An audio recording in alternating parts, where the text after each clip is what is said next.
Greetings to one and all. Myself, Dr. Tarun.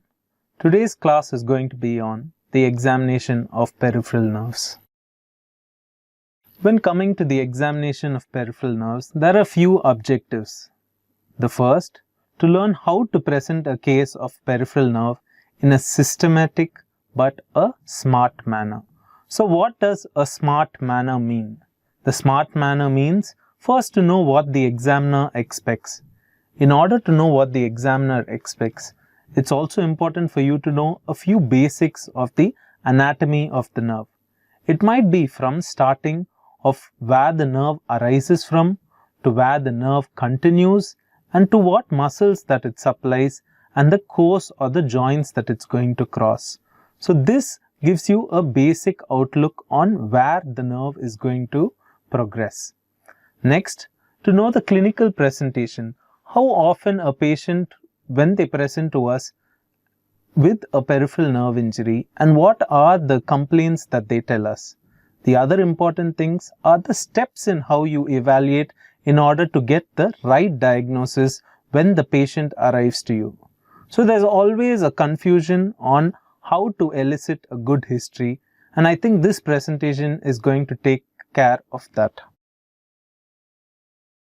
So moving on, it's just like this image that you're looking at. You almost always know that the diagnosis is of a peripheral nerve injury.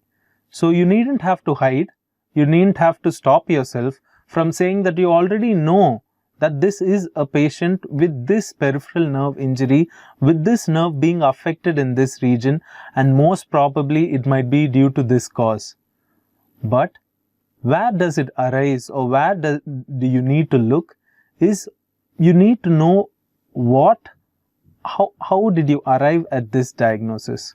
So all what you need to do is to either trace down the path of the peripheral nerve, or you need to walk up the path and find it based on your conviction and based on your clinical diagnosis, both being with a good history and with a proper neurological examination for you to make sure that that diagnosis is due to your clinical judgment.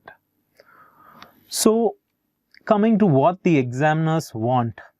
So the examiners want answer to these set of very few questions, but very relevant questions.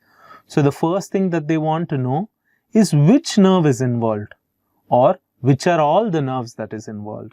The next, is this nerve being involved at a high level during the course, or at the peripheral part more distal? So the site and location is of prime importance in order to know how you're going to treat the patient. Next, if the nerve is going to be involved, what type of injury is it? What has caused the injury? The next, the most important thing that they will ask or they will require from you is, how are you telling that this is the diagnosis?